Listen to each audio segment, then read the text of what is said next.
Bro, we need the fucking music. Bro, yeah, no music is so ass, bro. No music is so ass. Yeah. Welcome back to the Landoys podcast. I'm your host, Fade. Here with my two older brothers that don't have their governments on the screen anymore. Yep. Big Germ. Today Big Germ. we got some shit that's go. Do you say Big Germ? That's why I got that on. Got that on. Today we got some topics that's gonna set the streets on fire. But first and foremost, I want to get into something real quick. Look, you little niggas that's on my page talking about we're bald because we have hats and shit on. Let me explain something to y'all, bro. Okay. Niggas don't have cuts. That's what it is, bro. I'm not getting on here with no cut, bro. Yeah. Damn. That's it. That's all it is. That's all it is, bro. What's wrong? Why does that matter if I was bald? Right, my nigga got the full beard. It don't matter. It don't matter. Niggas is like, I disagree with your fucking anime take, you bald bitch. Nigga, what? You can literally go on my page and see I have hair. I don't understand. Ugh. Any other video. I got hair. Literally. Nigga. Now, I'm gonna let Jermaine choose. Which one you want to start with? It don't matter. We can go anime fights. Okay, I was gonna say that one Fights. before, so that one's more still kind of. It's gonna be more ramped up, but it's gonna be more of a. It's not gonna be as argumentative as the rest of these. As the last two. Obviously, we know how the 1v1 is gonna go, but I think this one. I told Jermaine James. I think this One Piece top 10 is gonna set the streets on fire. I ain't gonna lie. Especially my list. I think my list is gonna have niggas upset. But okay, Jermaine, you can go first. What are your personal top 5 anime fights of all time? Let's go worst to best. So I think just looking at it, I think 5. I will put Luffy and Sanji. Luffy versus Sanji and Whole Cake. Strong. My list has to do not necessarily so much with the fighting itself. I was about to say, what's y'all criteria for the list? I'm glad you said that. Go ahead. Yeah. So for me, like, I've said this before. I think, what's the name of the damn show? I don't know.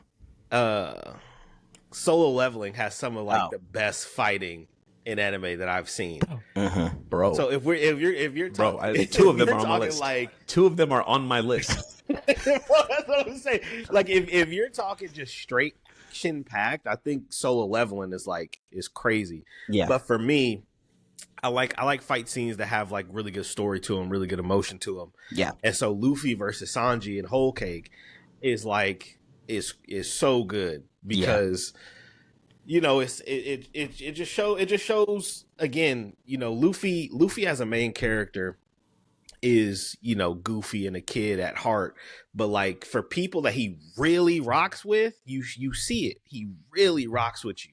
And so for that fight, we don't have to spend too much time on it, but for that fight to go to the way it did, and for Luffy at the end to be yelling out to Sanji, and it just cut to Sanji just crying in the carriage. Yep. Because he, what I mean?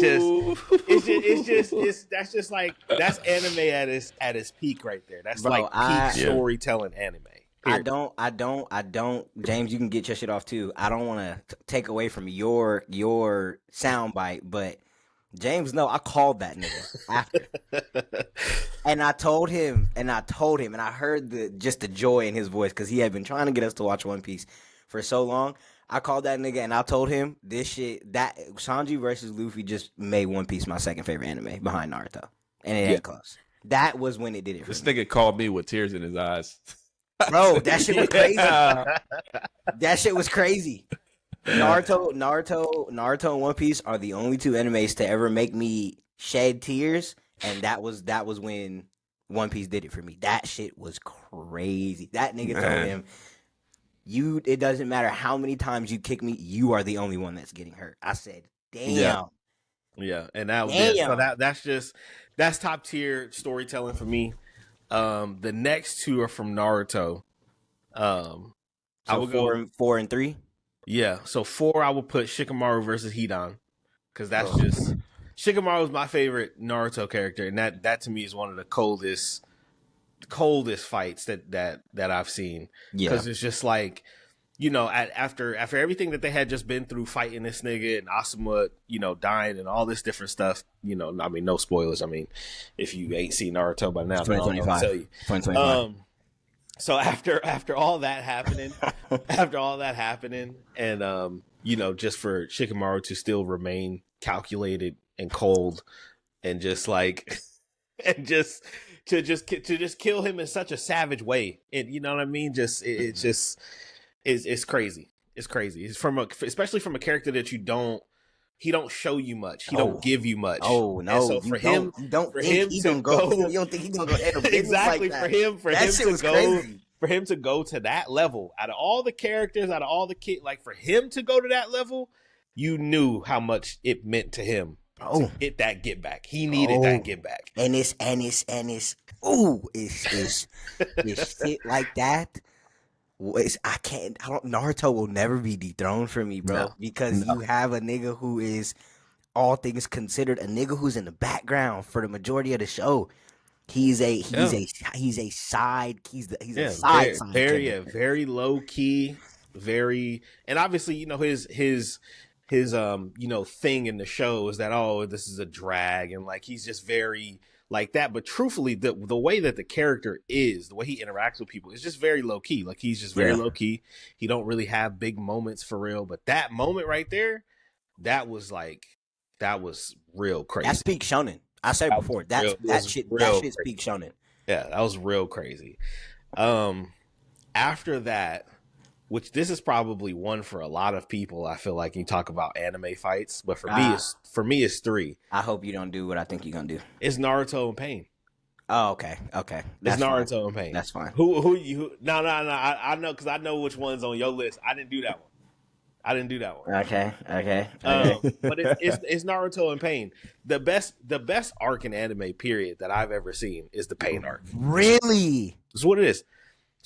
Really? It's what it is. Do you think so Pain is Naruto? The Pain arc is your favorite arc in all of it? When you look at everything that happened in that fucking arc with Jiraiya, I don't disagree, bro. Most people don't even talk about, bro, when Conan fought Obito, bro, like it was a lot going on now. it was some heat. It was a lot going on. And then you talk about the weight of a moment, right? Like that's one of those moments when Naruto pulls up to that village. You talk about this kid who has always been cast out. He's always been looked at negatively. He's always been, looked at as somebody who doesn't belong, who doesn't fit in. People fear him because of this beast that he has inside of him, and that wasn't his choice, or all this different stuff. And to literally no hope. There's no hope. Yeah.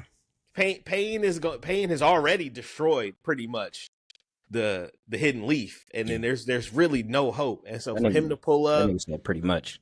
For him to pull up, new drip, new vibe, like it was different. And then too, we just saw what happened to Jiraiya, and so for him to pull up in Sage mode and just like with the toads, with just that passing of the mantle, bro. You get the shot of Minato's ghost and Jiraiya's ghost. Yes, bro. On the sides of that nigga. Yes, bro. And he has Jiraiya's cloak on, but then he has Minato's hair. It's a lot going on, man. Listen, and I think that image is just crazy. So crazy. I think what makes what puts the bow on what you're saying is, like you said, everybody, like him being hated as a kid, and even though up to that point, even like before the Pain arc, he did do some things, like he went to the Sand Village and he helped Gaara and like shit like that. Like other stuff had happened.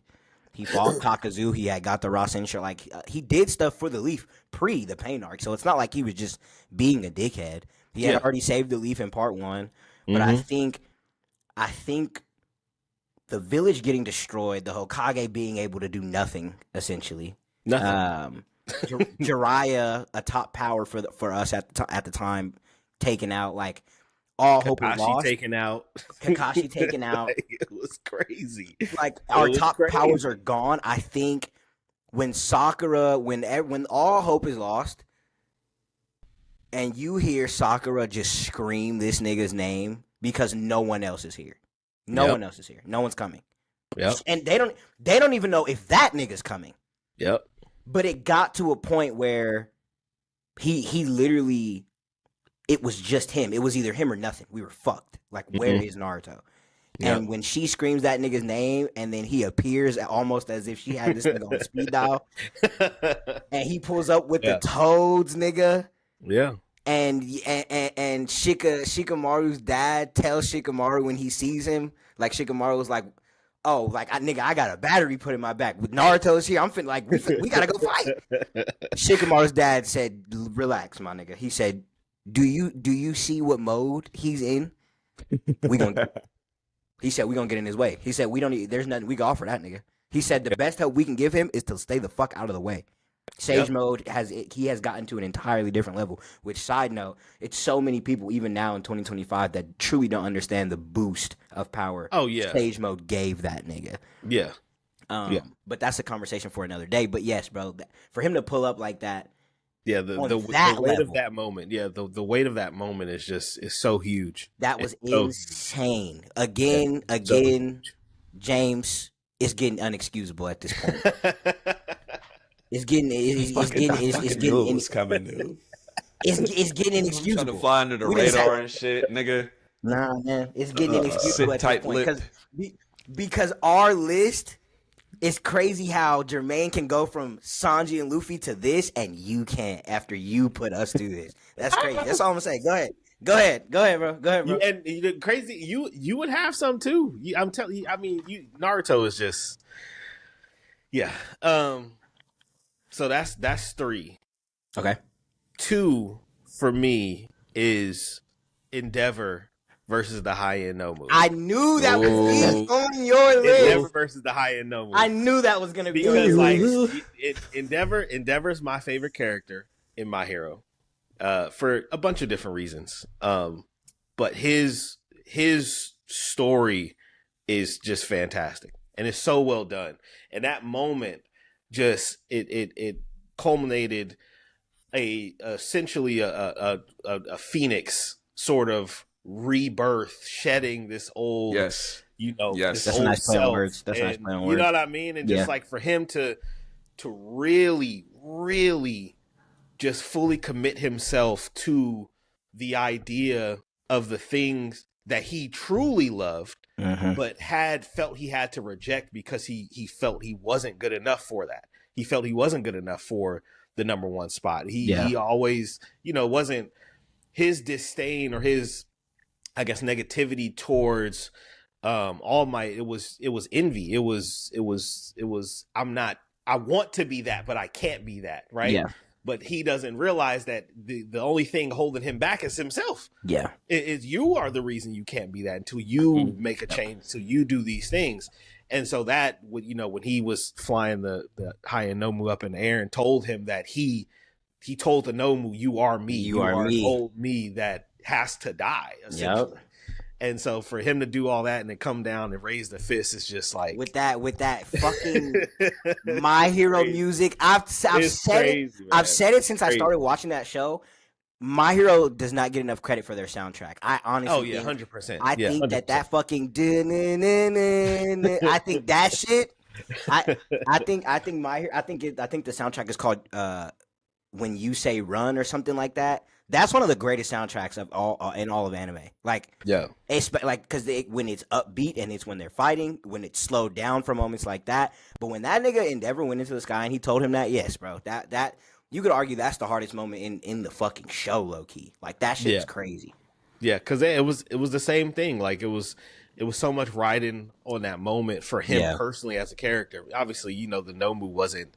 It was a threat, but it wasn't like it was some, life or death sort of situation. But for him personally to have to go through that and to, do the thing that he even leading up to it, where he was having Hawks help him. Somebody who it was sort of always a lone wolf type of thing, just even accepting that help. Not even in the sense of Hawks fighting a Nomu, but Hawks boosting his speed with his feathers, just allowing himself to, to fully in like give himself to the idea of a true hero, a true number one hero. So yeah, that I would say is number 2. And number 1 for me, probably unexpected, but I would say Askeladd versus Thorfinn in Vinland Saga. Not necessarily unexpected, because I know how much you fuck with. Oh, it's so I know good. how much you fuck with Vinland Saga. It's so good. But yes, good. Go ahead, because that fight is peak anime. And specifically the last time they fought. Yeah, because they obviously throughout the show, if nobody's ever seen the show, throughout the show, the premise of the show, Askeladd is somebody who at the beginning of the show killed Thorfinn's dad.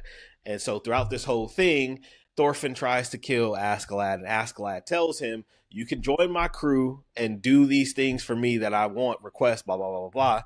But in exchange, at any time, you can challenge me and we will fight, essentially, right? And so they go through this whole thing over the course of like 10, 15 years. He like grows up essentially under Askeladd, fighting him at different times, blah, blah, blah, while Askeladd uses him because he's a crazy-ass Viking fighter, all this shit.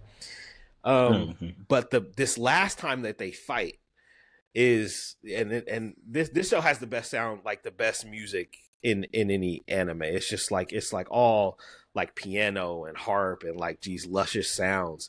And they're in the snow.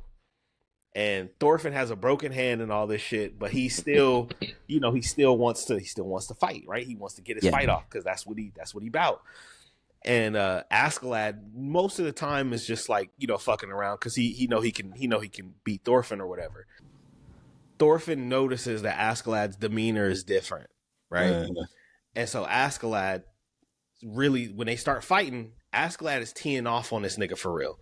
So much so to the point that he knocks him unconscious. And Canute and Thorkill, 2 other characters in the show, they think that Askeladd's about to kill him, but he doesn't.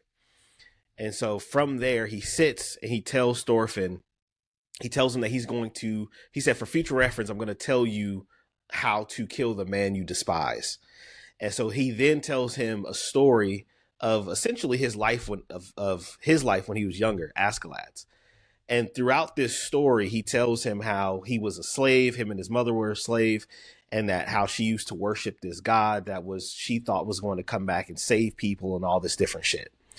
And so he tells him this story, and he also tells him how his dad was this Viking who had this army and was this, just this sort of brute of a dude. And one day his dad was about to kill his mom, right? Mm-hmm. And he said he never had picked up a sword before, never had fought anything. And Askeladd picks up a sword and goes and fights his father as if it was natural. Fights him to the point where his father gave him respect and told him he was going to come live with him.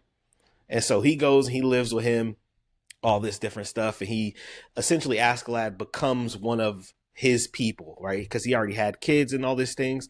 So he becomes one of them. He learns how to be comfortable with them. He learns how to fight. He learns how to ride horses, all these different things. He gains the respect of all these people in his dad's, environment. And then it cuts to a scene where he's stabbing his dad in the fucking head. And he then goes on to explain the difference between him and Thorfinn. Thorfinn is so consumed with rage and with greed in the sense of trying to kill him that he's easy to read. He understands what you're about to do because you're so angry, because you're not calculated, you're not smart enough, you're not, cold enough to truly understand how to kill somebody that you really hate. Yeah. And so he was drawing the parallels on him, Askeladd himself, and Thorfinn, how they are so alike but so different. Yeah. And the way that episode ends is Thorfinn sits there and he looks at the reflection of himself in his dagger, and he just screams because his reality breaks on who he is as a person and the things that have been driving him that he didn't even see past a certain point to finish a goal that he was so sure of that he needed to get. And so it was just like that moment and that element of storytelling from those two characters is so good. And mind you, this is the first season is 25 episodes, so this is the 24th episode. Yeah. So you've seen them essentially interact with each other and grow and all these different things. And so for him to break it down to him so coldly and for him to tell him and be honest with him is so cool to me. And then it plays into, the stuff that happens in the next episode. But that would be my favorite fight scene in anime, just because of that story element and how well it was told. Okay. Elite. Yeah, anybody just made me a fan of this show. I'm starting this today. I'm starting this shit today. If you never watched Vinland Saga? If nobody's watched Vinland Saga, you need to watch Vinland Saga. That's crazy. I thought James watched it. That's nuts. Nah.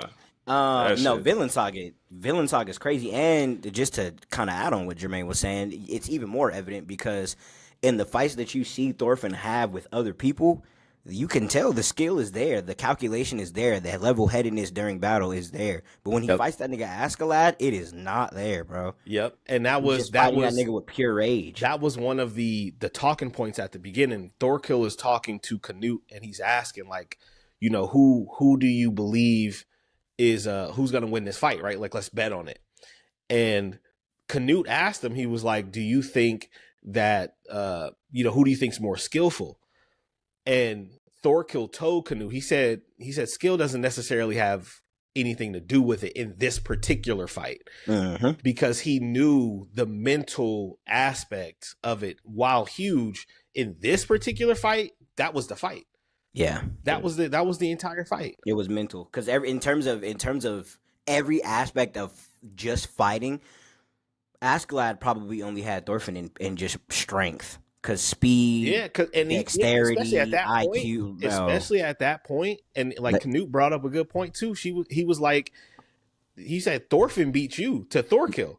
Yes, he was like Thorfinn beat you, so you think Askeladd is that much stronger? And so it's like, it's crazy. But yeah, so that story moment is really, really good. It's really so good. Before we get James's, I want to ask you one question. So this is your personal 5, but if you made a politically correct list with just overall, like, objectively not your favorites, would it still be the same? Would it be similar? Would it be completely different?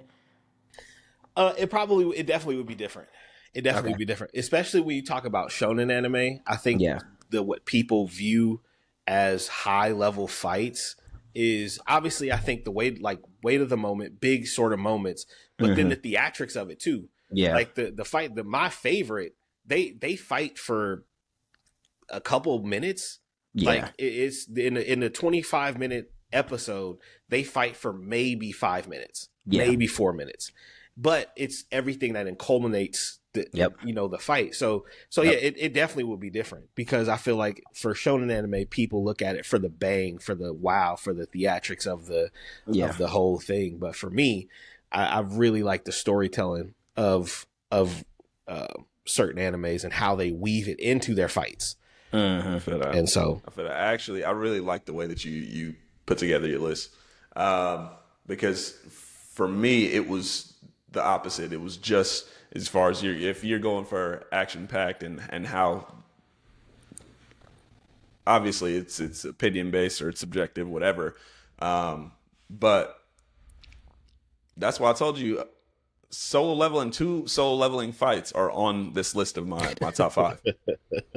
Yeah, for the animation and I was gonna say, for what you're like, for the opposite sides of the spectrum, because it's a it's like personified list, like, that makes sense. So you have Jermaine's storyfied list, but then you have yours, which, go ahead with your list so now we can see the opposite side of that, I guess. Yeah. And I just saw this text, Dylan. You gonna have to block my name out on here. I thought I changed it, but I didn't. They held me. This nigga's an idiot. Go ahead, man. I seen your text too. I wasn't gonna say nothing. Go ahead, bro. Sorry, bro. Clean up and post. Honorable mention.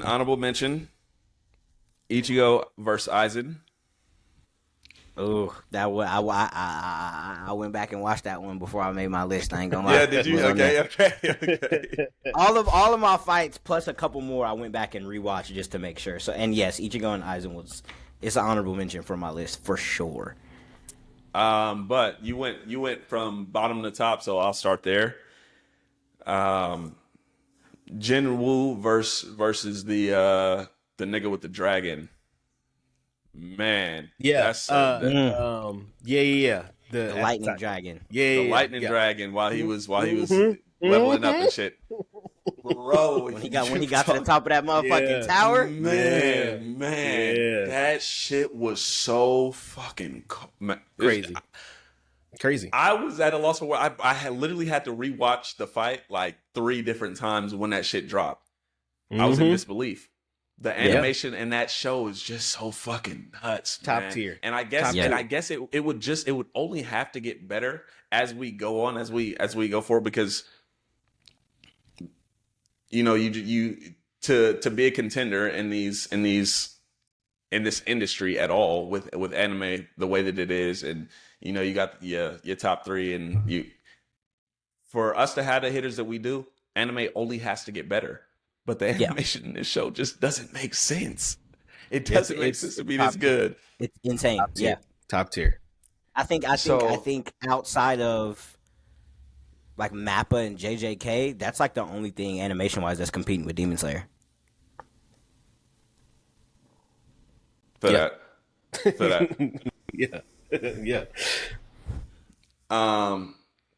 And so, not a whole deep dive into it because it's not about the story that goes into this fight at all. It's purely the way that they put this shit together, man.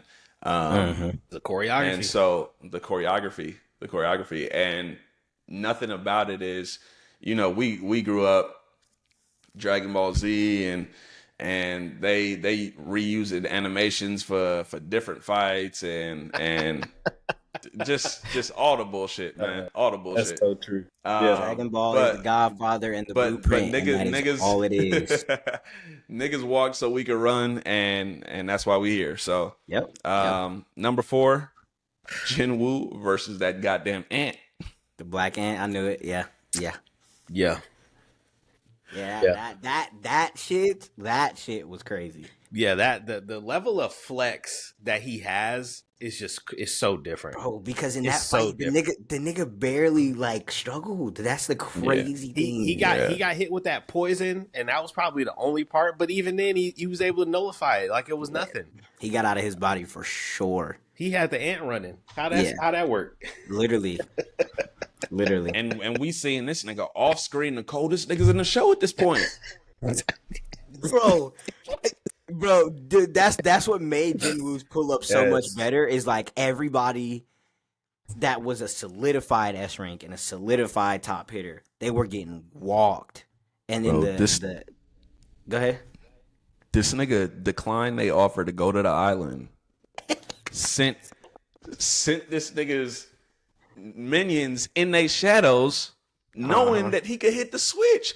That shit is crazy. That's crazy. Just in case y'all aren't Just enough, I'll pull up off the couch if I need to.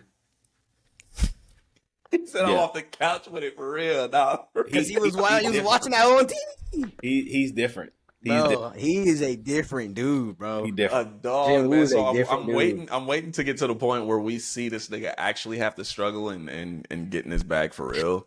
I think it's coming. I think it's coming. Yeah, we just changed the tier of power in the entire show. Mm-hmm. Yeah, from that point, like everybody else. Yeah. Do you hear me? Yeah, because he's not. Do you hear me? Like I don't think, truthfully, I don't think he's an S tier. Like I think there needs to be a different tier for him. I think so too. He's not an S tier. No, not with the way them other niggas look. And then He's so much stronger than them. Yeah. So much.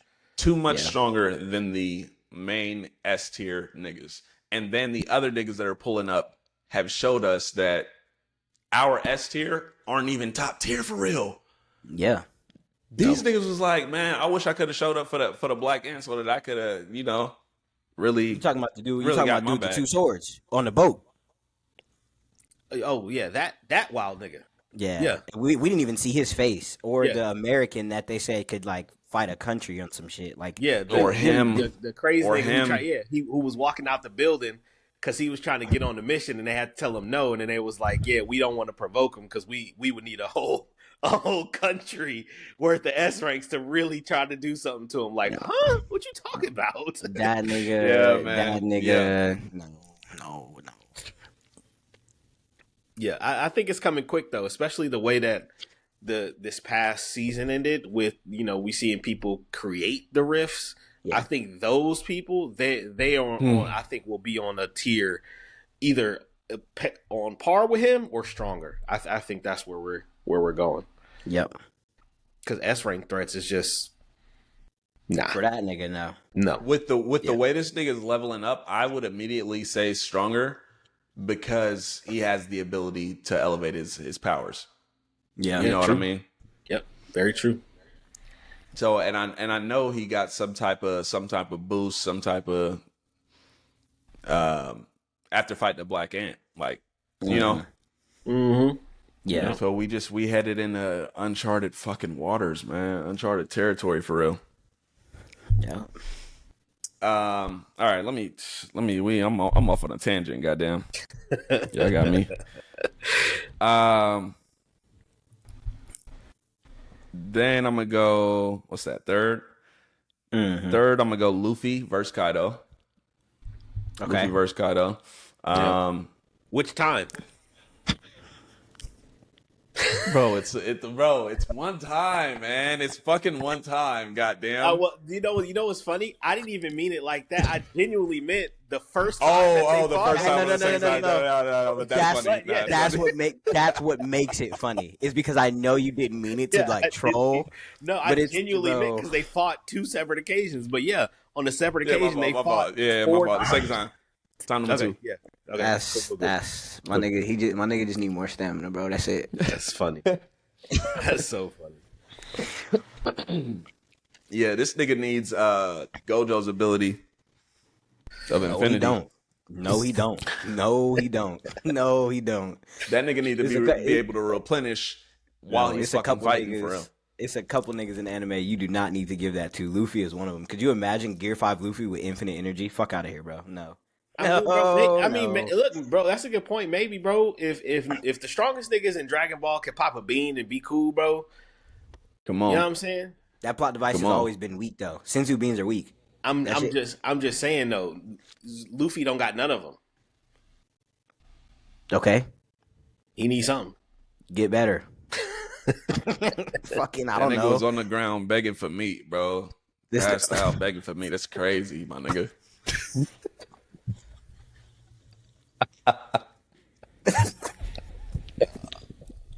Nah, you're wildin'. You're wildin'.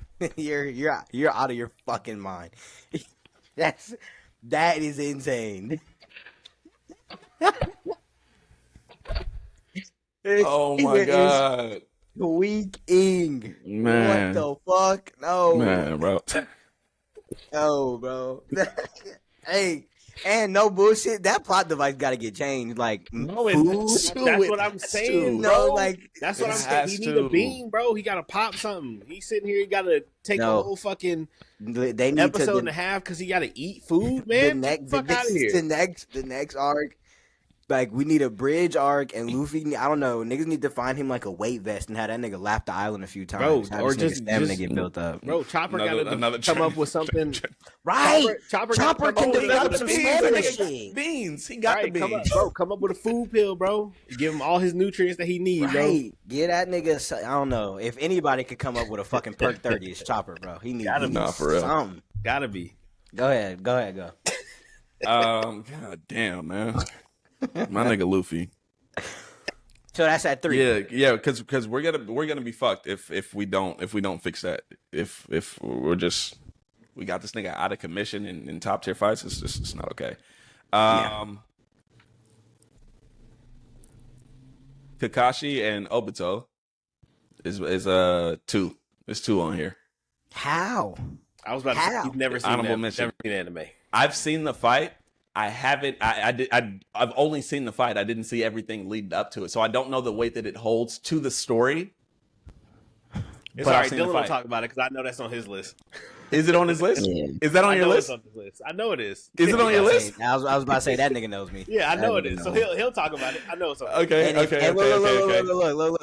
Wait. And if that nigga made a politically correct list, that would be on his list, and it would be top 3.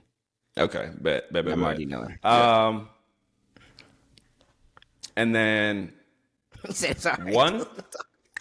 one Zoro vs. King. Okay, That's Not one. a bad pick. Yeah, not a bad pick. Yeah. That was Visually? a fantastic fight. Fantastic. Visually, that arguably is the best fight in One Piece. Visually, low key. To me, I don't know how people will feel about that. People might be like, No, this no. nigga's dumb," but visually, that shit's kind of crazy, bro. That like when that episode dropped, I remember being in my dorm room seeing that shit. I'm like, what the fuck am I watching? That shit was crazy. Bro, that shit was so wild, start to finish. But for this nigga to struggle the way that he did at the beginning because this nigga is impervious to fucking attacks, unless that fire is out, you know. For him to have to get over that and get through that and to take the damage this nigga's a fucking tank. Yeah. You want to talk about durability? Baby and these Kaido. niggas is talking. Man, this is why I can't deal with these niggas in your comments for real. Because it's about to get me hot all over again. Sanji can damage King, bro. According to the fan base. I don't know, you know. But visually, you niggas are stupid.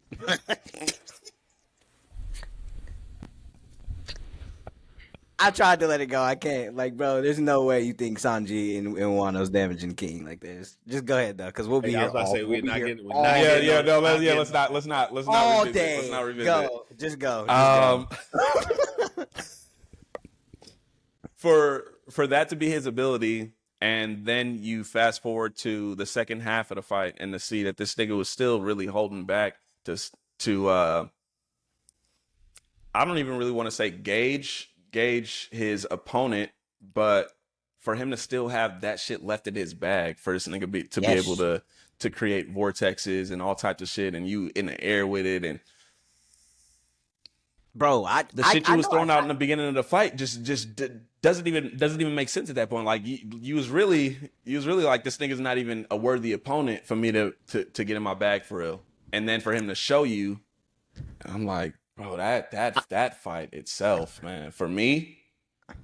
I know I say this shit all the time, like as a point of reference, and I know we'll talk about it with the topic that we have later. But niggas don't like fully understand. Like, I understand people say like King gets a lot of glaze or whatever you want to try to do to downplay King, but him flying into the clouds and creating a plasma vortex and then shooting it at this nigga and it turns into hundreds of dragons.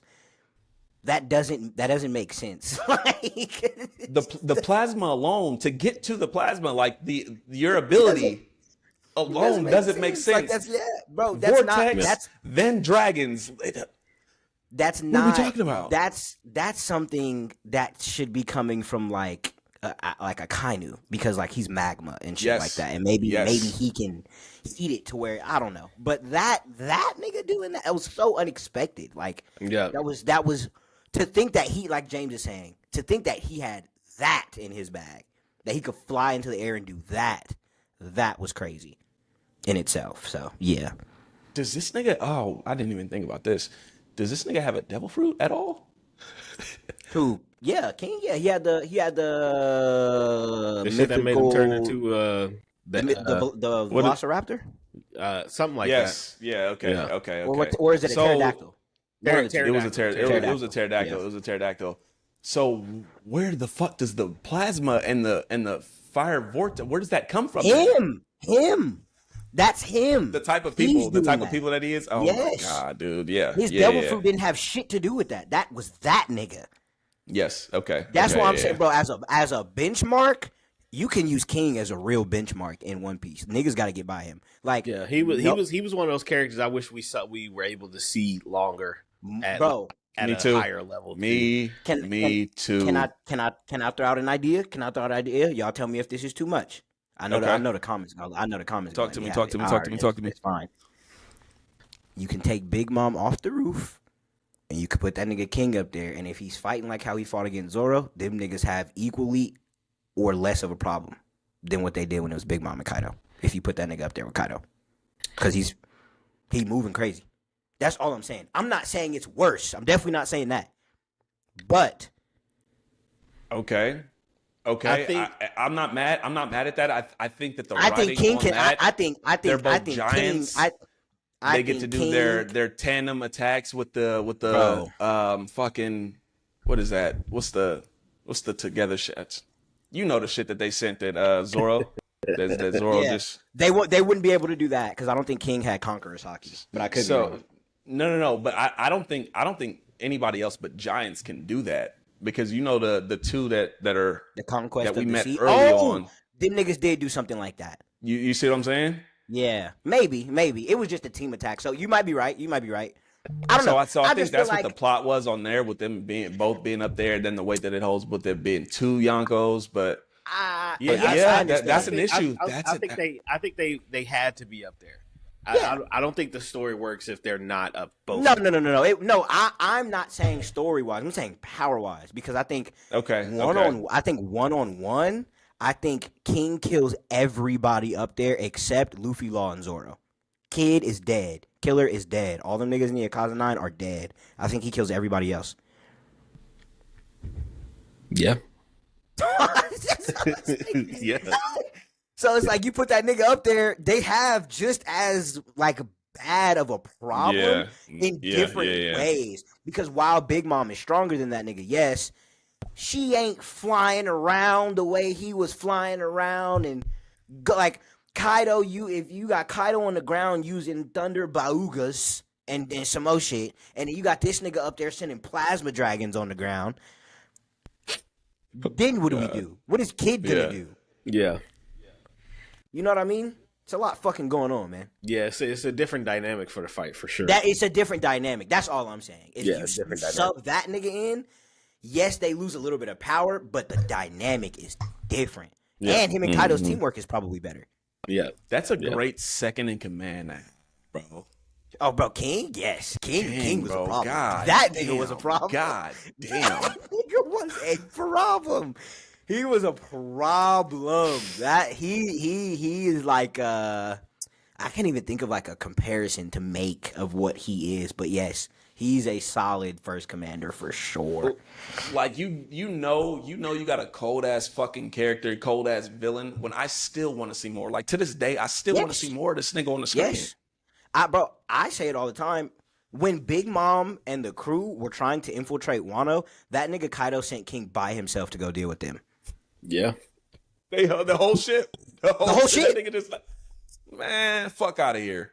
He sent that nigga by. He said, bro, go handle them. He was like, all right, I got you.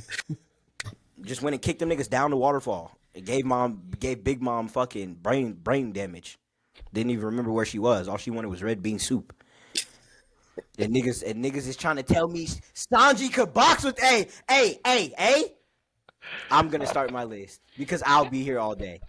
Go ahead, man. I'm gonna fucking hell. I'm fucking with both y'all lists for two different reasons.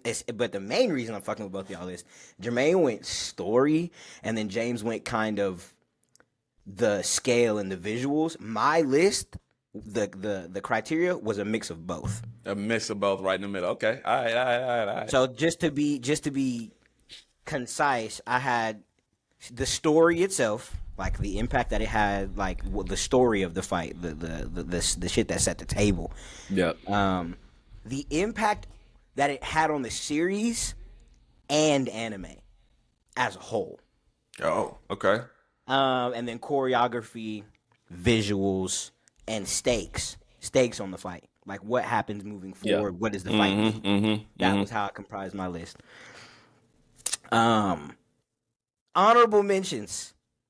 I know for sure Jermaine's gonna fuck with one of them. I'm curious to see what the temperature on James is. So one of them was which one did you say, James, that we agreed on? Ichigo and Aizen. Ichigo, Aizen. Yep. Yep. I have it in this Gojo video that I'm cooking up, just as an example of like what real shonen is. And bro, I don't necessarily fuck with English dub, but I remember I watched Bleach, like the first part of of Bleach in dub. I watched a good part of Bleach in dub. Mm-hmm.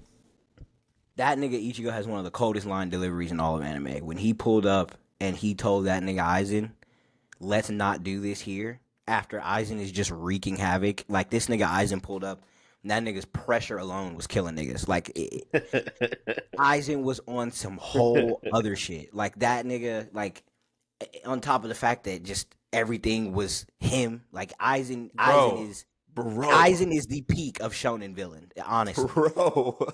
And for Ichigo to pull up and say, Aizen, let's not do this here. Let's move this somewhere else. And this nigga Aizen, because he risen to damn near God status, is just feeling a certain way. You know what I mean? That nigga Ichigo didn't even give him a second chance. He didn't give him, like, can we move? No, he didn't say anything. He just grabbed this nigga by his face and took him somewhere else. That shit was crazy. Yeah, man. I remember watching that shit as a teenager. I'm like, what? Like, what? This nigga, and bro, it don't even gotta be really talked about. Bleach's drip, that the outfit he had with the chains on his arm. Yeah, you talk about music too. Bleach is fire. Especially per character. Per character, their music is fire. So that's one of them. I know this one I damn near put it on the list, but the five, I feel like for me, it's my personal list. They have to stay where they are. But me and Jermaine went and saw Dragon Ball Super when it came out. Yeah. The movie, Goku Gogeta, versus Broly. Yeah, crazy. Bro. Crazy. Bro. Crazy. Yeah, Gogeta versus Bro. Like, wait. Before you get started, which way are you going? 5 to 1? Yes, but this is the honorable mention. Honorable mention. Yeah, honorable mention. All right. Go ahead. Gogeta versus Broly was an crazy experience, and the fact that we watched it when it came out in theaters too. Yeah, Gogeta versus Broly.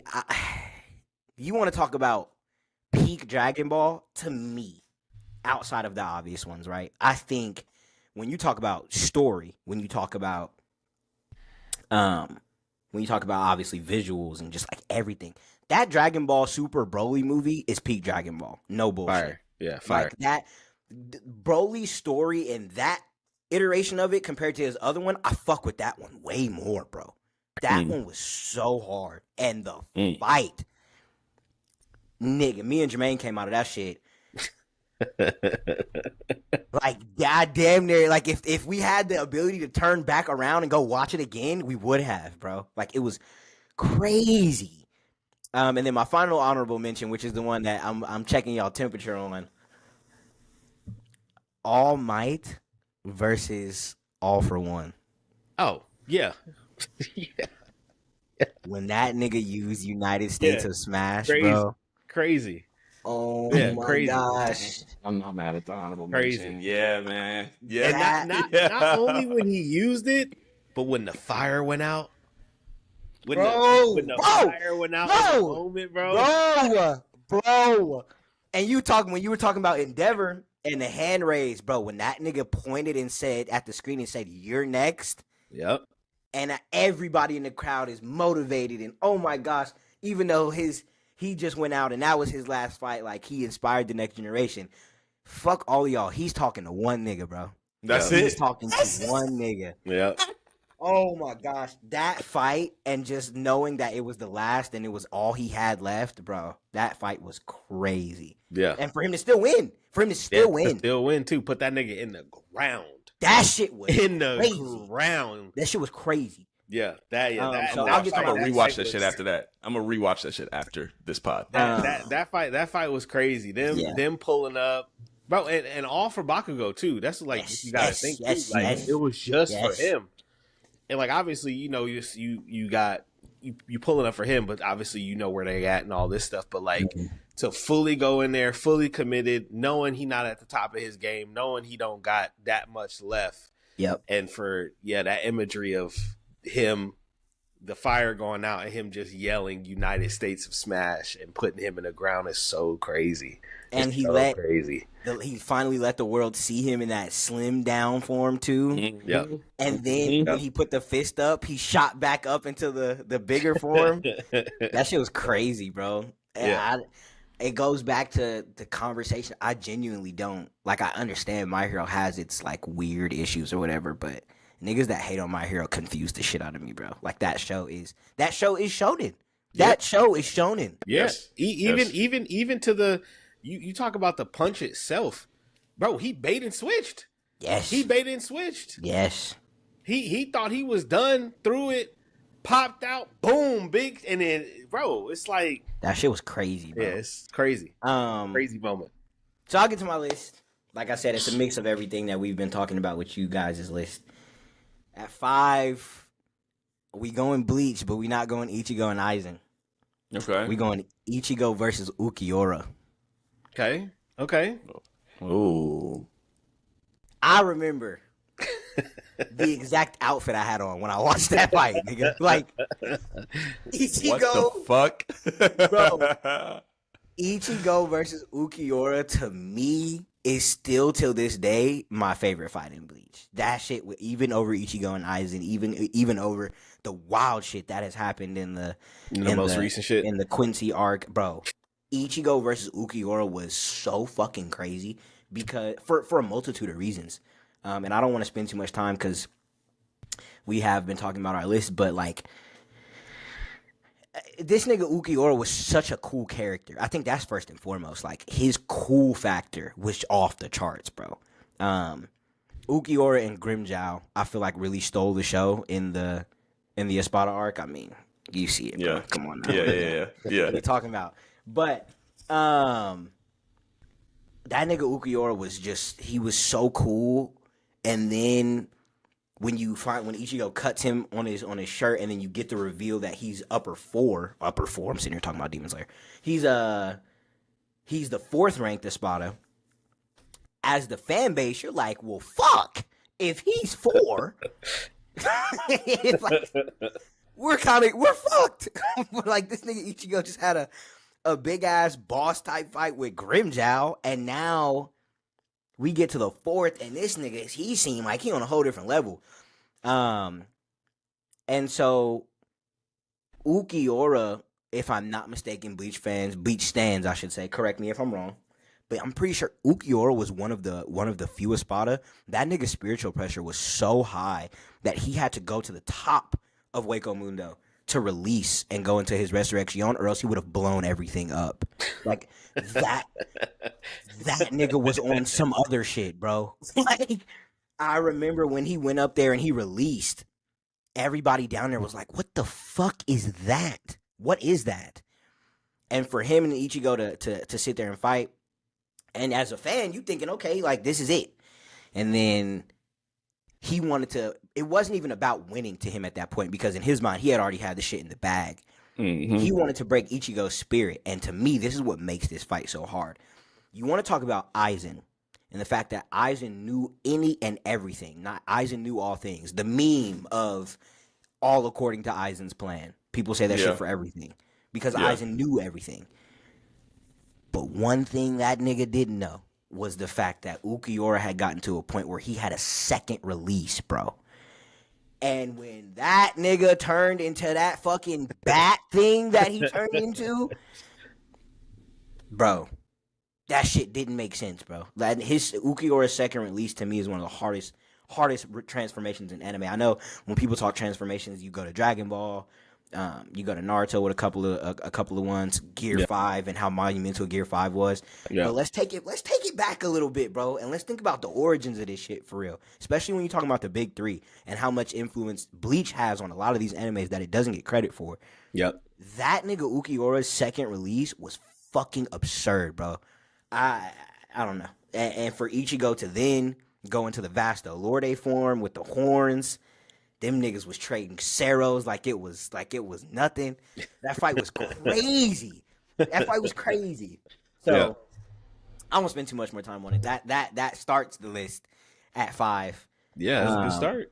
Yeah. 4. I feel like we as a whole we would all get killed if somebody didn't put this on the list. Honorable mention. I'm not gonna talk about it. I'll just throw it out there. Goku versus Frieza is an honorable mention. Yeah. Just for what it Okay. is. Yeah. I do not think it's the best fight in Dragon Ball. I don't think it's the most monumental fight in Dragon Ball. And I know that's crazy to say. I feel like Goku going Super Saiyan is what is monumental about that fight. Especially when I take stakes and finality as a big part of my list and just how we watch anime in general. And the fact that this nigga Frieza gets brought back later to help us, that kind of throws that moment off for me a little bit. In post. But what doesn't, though, is Goku versus Jiren. Mm-hmm. And the fact that Dragon Ball had the star power to not only double back the feeling in the moment that they gave the OG fan base like y'all, because I'm younger, with him going Super Saiyan, with now him going Ultra Instinct. Mm-hmm. But not just double back. These niggas, it's amplified. They broke the internet. Yeah. I know a lot of anime fans, One Piece with Gear 5, Naruto with Naruto and Sasuke versus Momoshiki. Like, there's other times where animes have had these outrageous global moments. JJK in the manga, we know who we are. But that nigga, when Goku went Ultra Instinct, that is the only time. There is no other. There is no as a Naruto stan. Y'all know I don't even have Dragon Ball in my top 5. That is unquestionably the only time anime has ever broke the internet. If you say anything else, you are lying. That shit shut down Crunchyroll. That shit shut down Funimation. That shit shut down anything that it was show. It broke the internet, bro. For that alone, I don't even have to talk about the fucking fight, really. Yeah. But I mean, for everything that it was, the fact that these niggas, like the universe was on the line. I was about to say, you talk about waiting a moment and stakes, bro. Yes, that was it. It was now. Granted, like I understand, like at the end, the other universes got brought back, but they only got brought back because 17 wished for them to come back, and then Zeno just outright says, I was gonna destroy y'all and bring everybody else. Like the winner of the tournament, if that wasn't their wish, it was gonna happen to y'all, bro. So,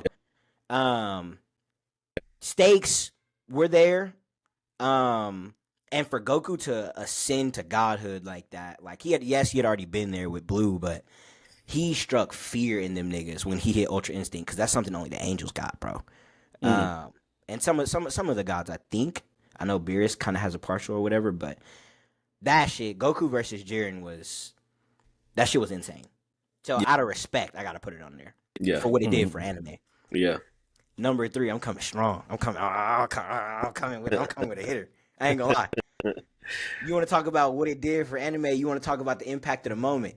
Okay. At number 3, I got the most prominent anime movie of all time, Rengoku versus Akaza. I had to. Oh, okay. That's interesting. All right. Yeah. I That's didn't know where you was going with that. All right. Yeah. For what it did for anime, the most, not an opinion, the highest grossing anime movie of all time. That includes Is it really? Studio Ghibli movies. That includes OG animated movie, any animated movie. It doesn't matter. That is the highest grossing anime movie of all time. It single-handedly turned. I know people personally. It turned into fans of anime. What that did for the culture, unmatched. Yeah, fire movie too. Fire movie. Yeah. Fire story. Seeing Goku's backstory and what that fight meant to him. What it did for Tandro moving forward. Like I was about to say, we're going. That's what I was. Yeah, that's what we going into the last part. Of I was about to say, and he's still in his. still in his carries mind. him. Yeah. You want to talk about stakes and the fact that this nigga, even though he was severely outmatched, and he knew that from jump, he had a job to do and he had lives to save. And in a show where finality is key, and if you lose, you are dead, and these other people around you are dead. This nigga with limited training, with limited knowledge of his own form that he had because of his whole ass dad, like for him to, even though Akaza wasn't going all out, for him to even get it to save people. Yes, he died, but it was what he died for. And you want to talk about you talk about stakes. The show is over right then and there if he don't do his job. Because that's what Akaza was there for, to kill Tanjiro and them. Yes. That nigga. But go ahead. You said choreography? Yes, you want to talk about choreography? That's what you want to talk about? Yeah. Bro, I remember us going to see that movie. And when them niggas took off and it was just from Tanjiro's POV, you just saw sparks, red and blue lights and sparks showing it. See, people are gonna see you gotta dive. People are gonna look at it and be like that. They're showing how fast they're moving. Yes, but you got to realize they're showing it from Tanjiro's POV, and then you don't realize that until you get to their entertainment district. Yeah, and he can see them now, and he verbally says it. He literally says, "I can see now." Yep. So that's not a moment where they just didn't feel like animating. No, they showed you it's a different level up here. This air different. Yeah. And then it goes from that, and then it shows you the inside. Bro, these niggas was getting down, bro. And it don't make it no worse that this nigga Akaza's fighting style is hands. And he was meeting him. Oh my gosh, bro. That fight was crazy. When you say that like that, it almost does the audience a disservice because we don't see how much they were getting down for real because we're only viewing this shit from Tanjiro's point of view.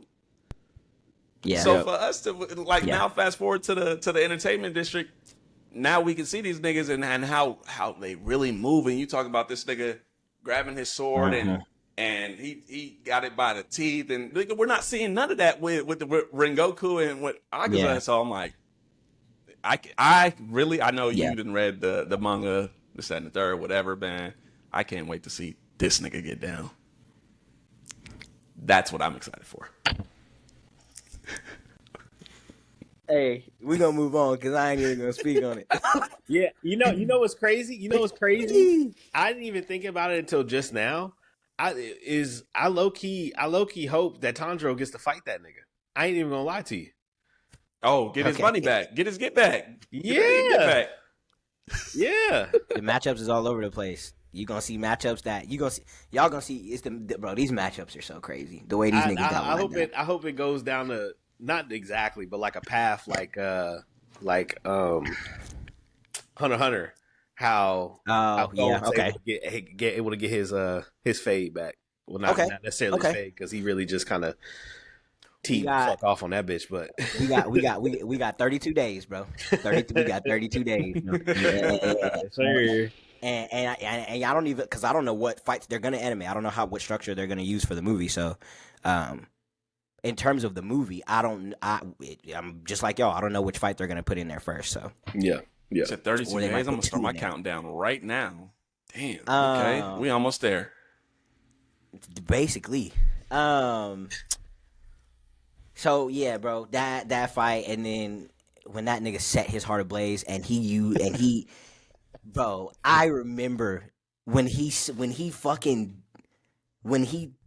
that he's gonna set his heart ablaze. I remember looking at Jermaine and Zabe, bro. These niggas were so locked in, bro. It was so crazy, and then he goes in there with this lightning fire tiger. Meets him. It's slow-mos, and then it ends after they do it's a flurry of combos within that tornado that they're creating, and then it comes out of it, and it's just that loud ass boom, and it backs out, bro. I looked over. Jermaine was like this. That shit was it crazy. was so many emotions because like watching it, we obviously we had never seen an upper moon for real. Like this was the first time that we really saw like a strong sort of lower moon too, like in a sense. Obviously, you know what happened in the first season, but like On the mountain. who he sent to even do the whole train situation.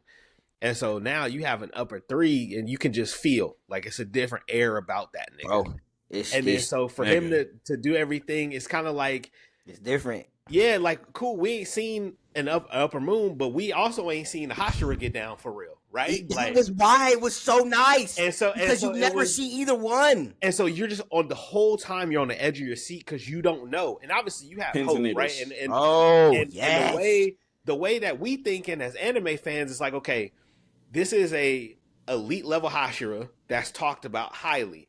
Surely he ain't gonna die. We may not win, but he ain't gonna die. Surely.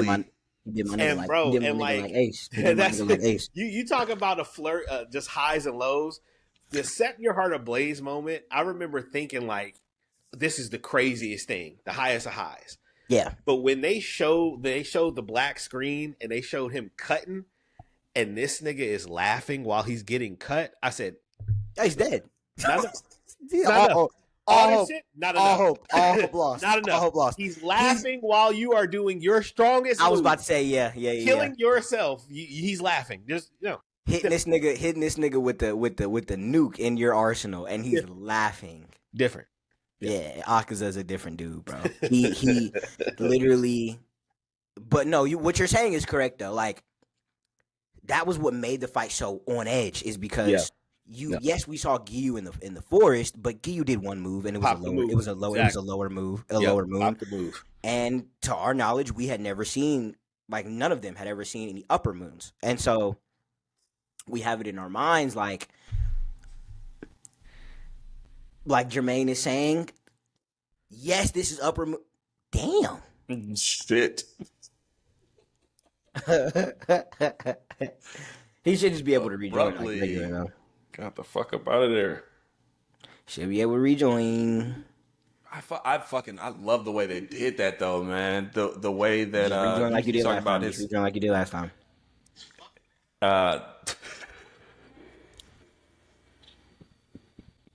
Oh, you know what? I think it's like that for a reason. You might have to up the time the next time we record, like the next session. I think you just have to up it, like to where, because the bait, like when I logged on and did the 720p thing, maybe, I don't know. Because for us, it's still going. So, all right. Go ahead though, James. What were you saying? No, what you saying about how they did Tanjiro's POV and that's how they wrote the story. So the whole time, like obviously this nigga's the main character, so through his POV, you can only see things at such a speed. It's beautiful the way that it's written and the way that it's done, so that when we get to present day and now you see these niggas moving, it's just great writing for them to be able to for them to be able to have that type of foresight and be like, okay, all right, this nigga is just, you go from being a civilian, his family killed, and you can't see shit, and half these niggas still don't know that demons are real. Yeah. Which is mind blowing in itself, but which is too, just to piggyback off that, what you saying about the foresight of also when you talk about at the end where this last season just ended, where they all the Hashiras pull up and they all see Muzan and they all freeze except for Tanjiro, because mind you, he ain't never seen Muzan in this situation. But he done been around enough high level, high tier demons. Yeah, it don't necessarily phase him, and obviously it's a little bit blended in with his hatred and his goal. But still, he doesn't freeze at that. He's used to it in a sense. He's breathed that air before, so he on demon time. You talk about that's funny. That's all right. I think. Well, I do want to say this too. You want to talk about moments we should have had a camera for group reactions, bro. When that nigga Tanjiro, when everybody's like freezing and like just in awe of this nigga basically, and it cuts to Tanjiro, and that nigga just drew sword. The way that nigga Jermaine jumped off the couch, bro, that shit was insane. Audibly scream loud as fuck. But you talk about he's breathed this air before. It's funny you say that because this nigga's already smelled him. He was already on this nigga's scent before anybody else could. So yes, he's already been in this nigga's presence. He was already hot on this nigga trail. So by the time he in front of this nigga, he smell him again. He like, oh yeah, no, it's a go. Yeah. It's a No wrap, hesitation. nigga. We ain't No nothing. No Freezing, nothing. No hesitation. Not even worried about how strong this nigga is and the fact that it's taken the strongest Hashira to fight. Fuck all that. Yeah, no. Fuck all of that. Yeah. I've been on that's one thing I can respect about Tanjiro is I've been on your trail this entire series. This is the goal that I had the entire series. Shit, I'm not even necessarily hunting you down anymore for the sake of the fact that I need my sister to live because she just somehow figured out to walk in the sun. So that shit don't matter. Nah, nigga, I'm just on straight static. Straight principle. That's it. Straight principle. And seeing him drew sword and said, "What the fuck is what's popping?" And not just him. Like they saw him, but they also saw the scene. Mm-hmm. They know that the head nigga's dead. Mm-hmm. They see him with at least for Tanjiro's sake, with the girl. He got her all strapped up. So it's like all these different things, and these people these upper level Hashira who are to us stronger than him, even to him, are stronger than him, more experienced in the sense of being Hashira, all this different stuff. They see him, they know it's him, and they just freeze. They hesitate. It's not like they're scared. Yeah, they were just like, oh. Because for some, like you say, for some of them, they haven't even seen upper moons before. Exactly. And now, and you don't just see him in like his clothes. No, he's fighting. Yes. Yes. So they're like, oh, that's him. That nigga Tanjiro did not care. He was like, bro, I'm not trying to hear none of that shit, honestly. Yeah, at all. He instantly drew his sword and was like, fuck it. Mm-hmm. Here we go. This is it. Yep.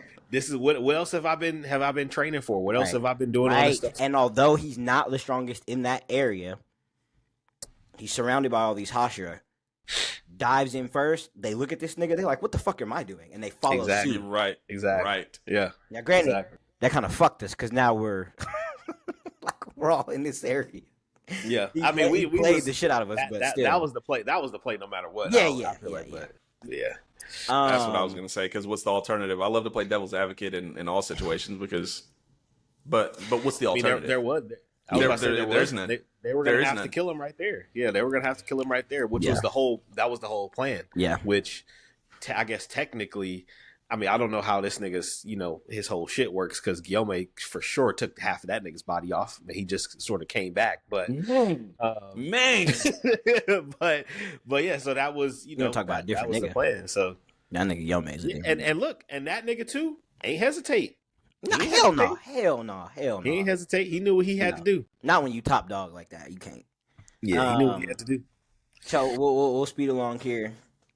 This one I'm not gonna spend too much on because I know for me I'll talk about this motherfucker all day.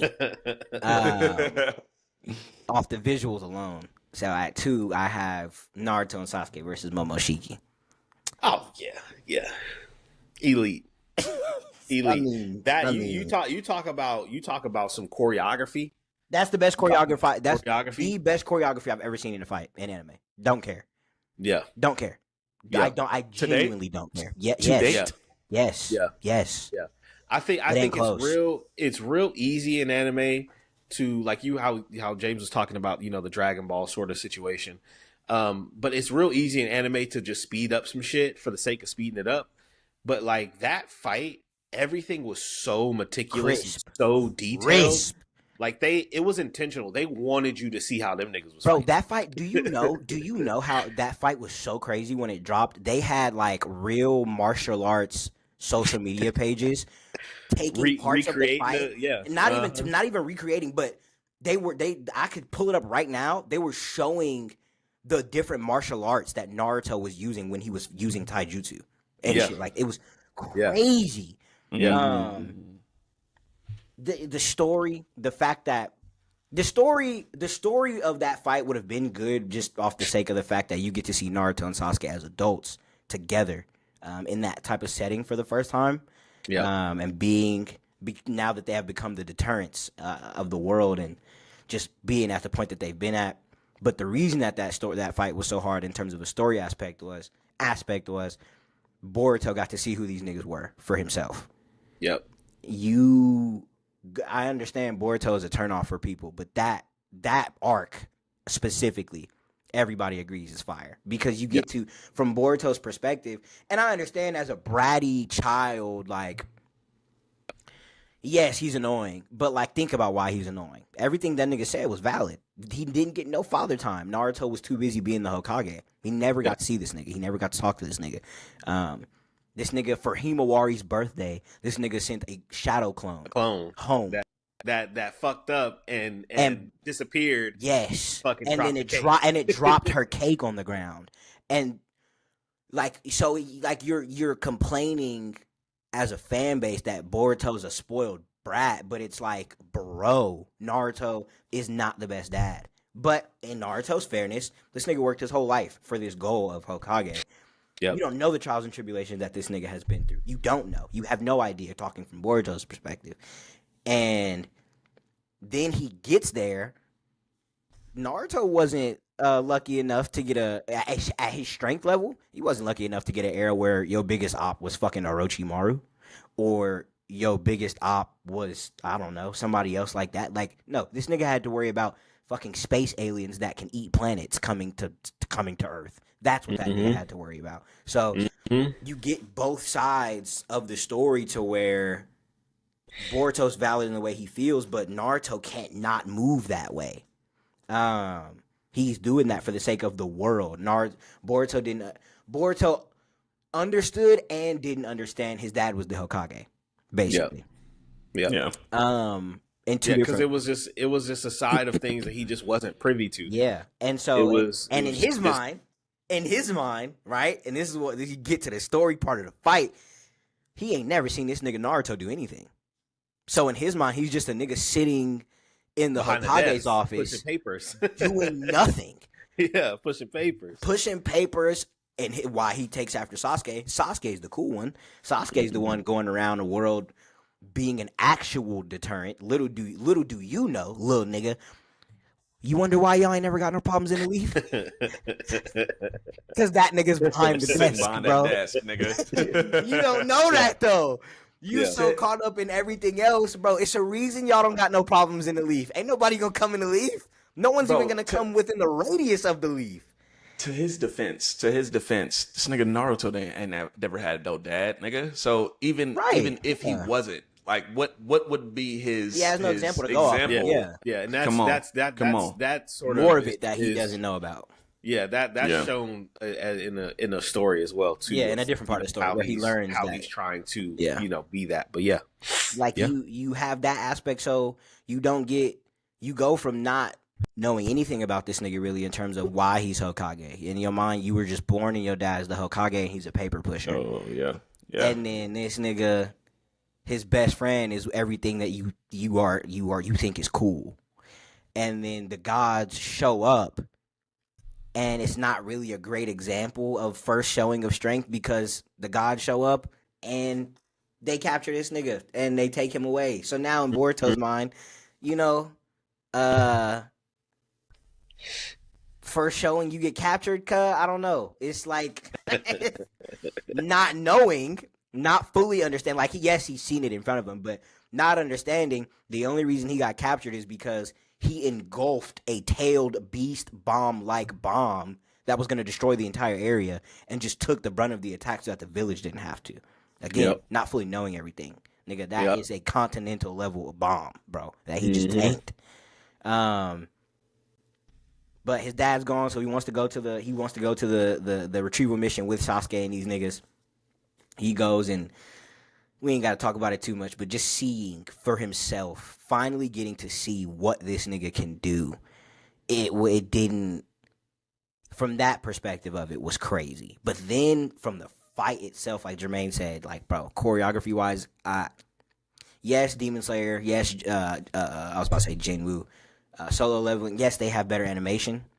Choreography, I ain't seen a better fight. That nigga, bro, they were skating. It was on some other shit, bro. And then you have the best of all worlds when it comes to a fight. You got taijutsu. You got high level hand to hand combat. You got high level powers or shown of like big destructive capability powers when they it calls for that.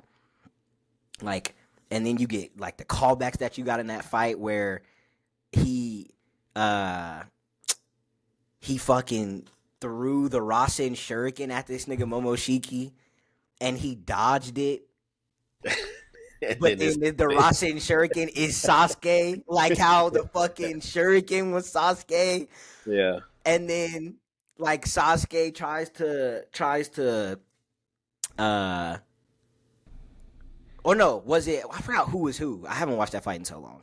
That one I didn't even have to rewatch because I knew what my top two would be. But basically, he throws it at him, switches places. Oh, he switched places, and then this nigga Momoshiki wrapped the chain around him. Mm-hmm. Sasuke switches places, puts him in the chain, and Naruto just fucking sends that nigga into the ground. The ground. That shit was insanity, bro. So you get to see from what they were as kids to now doing it on an entirely different level. Like, oh yeah, them niggas drop the robes, drop the capes, bro. And, you want to talk, bro? You want to talk about some crazy shit, bro?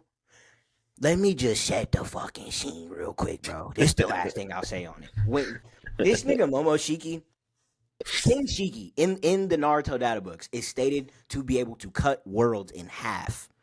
He's number 2. He's second in line. This nigga Momoshiki is confirmed and even shown eating a chakra fruit. Just for anybody that doesn't fully understand, chakra fruits are planets that these niggas have shrunk down, and then they eat and consume the energy. That's what they was trying to do to Earth. To Earth. Yeah. This nigga Momoshiki is this nigga Jay. this nigga Momoshiki. This nigga Momoshiki has God damn. Listen, bro. This nigga Momoshiki has his own time space with nebulas inside of that bitch. He's on some other shit, bro. They get the Naruto and the Kages get the upper hand on these niggas. This nigga Kenshiki said, I remember where I was. I was at Caden's house. Me and Caden, we were up at 5 a.m. watching this hoe when it dropped, nigga. 5 a.m. I won't say where I could, but I'm not gonna dox niggas. I remember we stayed up to watch this episode because of the hype going into it. And that nigga, when King Shiki is like kind of like hemmed up because they kind of had him locked up, he said, Momoshiki, Lord Momoshiki, it's time. I said, time for what? He said, don't hesitate. That nigga said, I won't. Turn that nigga into a chakra fruit and consumed his power. So now you got a nigga who at bare minimum, if you want to lowball Momoshiki, is multi-planetary. You have a nigga in King Shiki who is planetary. And then he just ate this nigga and consumed his power. Bro. He starts blitzing niggas. You can't even see this nigga, the shit he doing. He literally one-hits everybody, all the Kage. He one-taps everybody. Boruto is like, nigga, why am I here? Like, this shit was cool at first, but why am I here? And that nigga's he was already broken because he can nullify any new ninjutsu. And so they had to go in there and fight these planetary beings with just hands because he has Rinnegan in his fucking palms, bro. So they already had to go in here and box this nigga. Yeah. He does that. And then he finally it cuts to Naruto, and you thinking, okay, all the other Kages got one hit. My nigga ain't about to get one tapped. He pulled up on that nigga in base form. Naruto is blocking, getting a couple hits off. Nice taijutsu, little flurry. But then Momoshiki just fucking, he hit that nigga with a tenketsu. He fucking finger pointed that nigga like 9 times and then caught him by the face. Sasuke pulled up. He one-tapped that nigga, caught him by the face. Drugged these niggas, dropped them, whatever. And you as the watcher, you feel like Boruto, like, fuck. We're kind of cooked. And this nigga Jermaine say, what he say earlier, talking about they took the coats off. After all of that, these two niggas get back up. And Naruto says, oh, I get it now. And Sasuke is like, oh, if that's all this nigga got, and take the fucking coat off. And you visibly see on Momoshiki's face, he turned, he was like, he was like, whoa. What the fuck y'all got going on? Bro, and then they just proceeded to beat this nigga ass, bro. They blitzed this nigga. It was a wrap. It was not close after that. That shit was crazy. So yeah, that fight was hard. Yeah, that's that. At one point, it was the most viewed fight on Crunchyroll. It was crazy, bro. It's one of them ones. It's one of them ones. And then to end it off, Jermaine knows me so well. That shit. I knew that was on there. No. Yeah. I knew that was on there. Like in reality, for niggas who know, do I have to say anything? Like, if I made a politically correct list and I objectively made a list of top 5 greatest anime fights ever, Kakashi versus Obito stands above, head and shoulders above everything else. It just does. You from drop everything. Go back to what Jermaine said from a story aspect. I've said it before and I will say it again. Kakashi's backstory is better than some shows like show. And I know within the big 3 there's moments like that. Just like with One Piece, there are times where you could like Dressrosa is better than a lot of shows, bro. Wano is better than a lot of shows. Kakashi's backstory, that arc is insane, and then it ties into so much other stuff. The scene of this nigga Obito when they went and captured the Three Tails. Jermaine, this nigga not gonna understand what I'm saying, but when they went and captured the Three Tails, bro, and Toby, James, you played the games and stuff, so you know Toby is a talkative ass nigga, and so this is before you really get to find out who Toby is. Way earlier in the show, and they go capture the Three Tails, and this nigga Obito is just laying on the Three Tails, and this nigga Deidara is like, nigga, what happened to you? Like, this is the quietest I've ever heard you. Like, why are you not saying anything? And he still don't say nothing. He's just laying on the Three Tails, bro. He's just sitting there. Like, it's shit like that. Like, bro, this nigga Kakashi losing his eye, Obito giving him his eye, becoming a cold-blooded killer, losing himself, all these different things. Like, I'm not gonna sit here and go through this nigga's entire backstory because I will literally be here all day. Before it to then go to the war, and it get revealed to this nigga who's behind the mask. Mm-hmm. This is a nigga who. What did we say when we were talking about Kakashi a couple pods ago? This is Mr. Never Duck a Fade, bro. Mm-hmm. This is Mr. Calm. This is Mr. Calm Under Pressure. This is that nigga. This is Mr. Worldwide. This is that nigga, bro. He is him. He is him. Niggas went down in the pain arc. Is Kakashi still up? Whichever. Yeah. Like, he sees Obito, and for the first time ever, that nigga just freezes. And even Naruto was like, the fuck are you doing? Mike Guy was right there. He was like, are you good, bro? Frozen. And Mike Guy knew who Obito was because they all grew up together. That nigga didn't freeze. But that's because these niggas don't understand what happened between these they don't know. Yeah, they don't know. And so, I'm not even about to be able to fully explain why this fight is so hard. Because yes, to a certain degree, we're fine with saying shit around this nigga James, even though he's never watched it. But Jermaine, you already know what I'm talking about. I can't say a certain part of this shit because it's that you want to talk about trying to understand that fight, nigga. The flurry happens. He takes him into the Kamui-verse, which in itself you can talk about as a story moment because these are two niggas who, for opposite reasons of the same situation, have experienced nothing but being alone. And the Kamui-verse, it's just them. Yep. On two different sides of that ability. That's exactly what I was about to say. You know, the weight of that fight was so heavy. I think that's the only fight in Naruto that has no music. I think it's just them fighting. It's just them fight. There's no music. There's no soundtrack. It's literally just them fighting. They got put. A lot of people look at it as like the perfect setting, but just as that on the surface level. No, that shit's the perfect setting because it is there. It is a pocket dimension that they share, that they didn't know that they shared, where they have equally been alone the entire time. Yep. Which is fucking insane. Yep. And then Kakashi tried for maybe a couple minutes to try to talk no jutsu this nigga. But then one of the hardest lines in that entire show, he said, all right, well, I can't change you. I know I can't change you. All I have for you is death.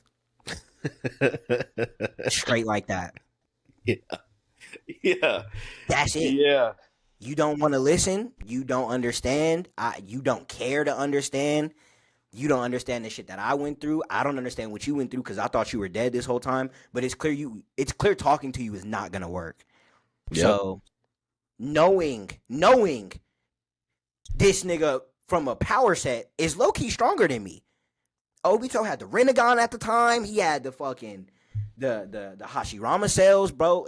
Kakashi didn't give a fuck about none of that. Once he snapped out of it and he realized, all right, well, I have to be the one to put this nigga down. All right, cool. Yep. And they go, and it flashes back between them as kids, and it flashes back between like them in the present. You want to talk about choreography before Naruto and Sasuke versus Momoshiki? It was this. It was that. Yeah. That fight's choreography is fucking insanity, bro. Yep. And I think a soundtrack kicks in towards the back end of the fight. So insane. And a lot of people didn't think Kakashi was gonna win that fight, bro. Like, come on, bro. I didn't think that nigga was gonna win. There was no way in my mind. But Obito, it was just like when they were kids, bro. Obito was an Uchiha when they were kids. He had more talent. He had not necessarily more talent. He had a bigger ceiling because of his blood and because of his Kekkei Genkai. Kakashi was just a regular nigga that was cold. Yep. Even though he was able to like have the ability within the lightning that he had, yes, but ceiling wise, Uchiha just base level for anybody. Uchiha is gonna be their higher ceiling. Yep. Then you add it to present day where he got Hashirama cells, nigga. He had everything. A Rinnegan, like, bro, he had everything. His bag was deeper. It didn't matter. It's just like when they were kids, and it's now. Yes, you have all this shit. Yes, your ceiling was always higher, but that nigga Kakashi is a different breed, bro. Different. You want to talk about killer instinct? When it comes down to having to just body a nigga, he just turns that shit on, bro. And he did what he did not want to do, and for the second time.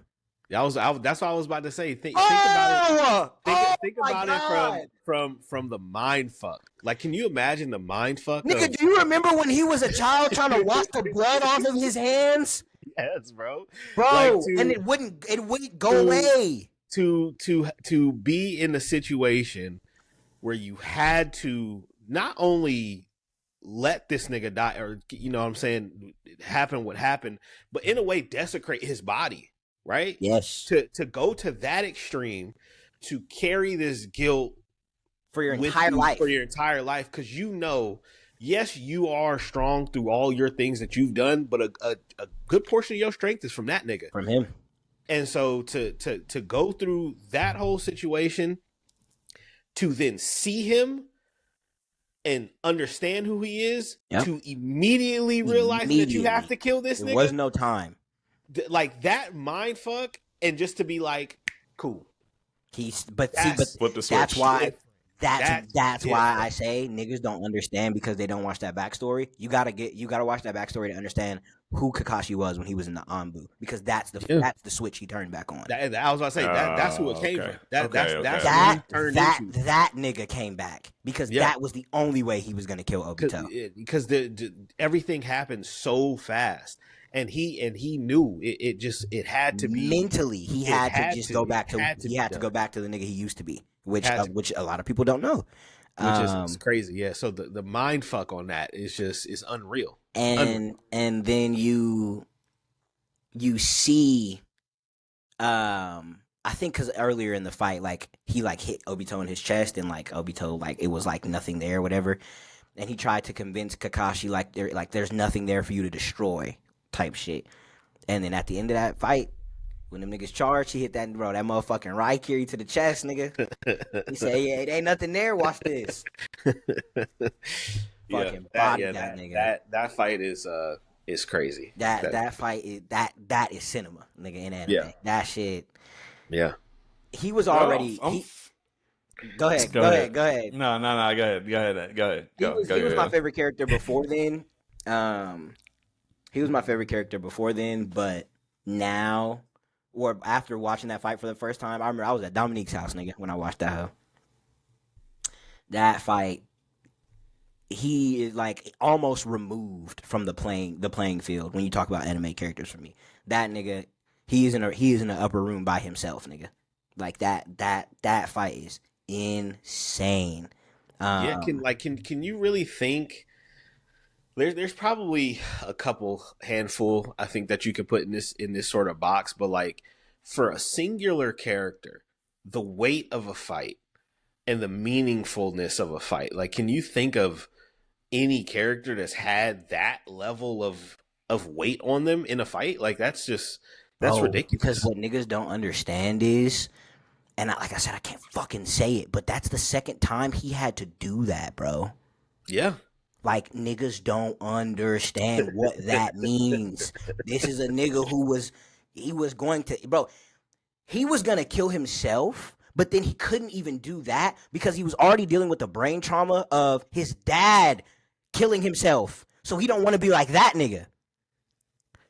Like, it's so many levels niggas don't know about, bro. Like, that nigga, Kakashi having to then, like you said, within minutes of realizing that the nigga you thought was dead is alive and wreaking havoc. Yep. Within minutes having to be like, I gotta kill this nigga. And it has to be me. It has to be me. It's and you talk about like what James brought up this point. I just keep thinking about it in my head about foresight. Like when it comes to these fights, just the foresight that these writers have, because where this fight takes place is at the end of Shippuden. But then, like, to pair it to what Dylan just said, you go back to when Sasuke in part 1 told Kakashi to his face that you don't know what it's like to be this, that, and the third, and Kakashi looks at that nigga just and smiled. Like, he was like, "You got it, bro. You have no idea. You have no idea who you're talking to. No idea. None. Because like, the difference between me and you is what's the difference between me and you? Your family got taken from you. Mine did too, but then I also had to fucking do it myself to these niggas for reasons you don't understand, for reasons you couldn't comprehend. Right. And you don't feel the weight of it in that moment, right? Obviously you do in the sense of like, oh, he's older, he's probably been through some stuff, just regular shit. But like to then get to that point where we know this much about that character, and then you just flash back to moments like that in the show, it's like you don't even get it. Like there's no way, and there's no way he could have got it. Kakashi could have sat there and told Sasuke everything. He still wouldn't have understood. No, not until he was an adult. Sasuke would wouldn't understand. Yeah, so yeah, it's you talk about writing, man. Naruto has some of the best writing.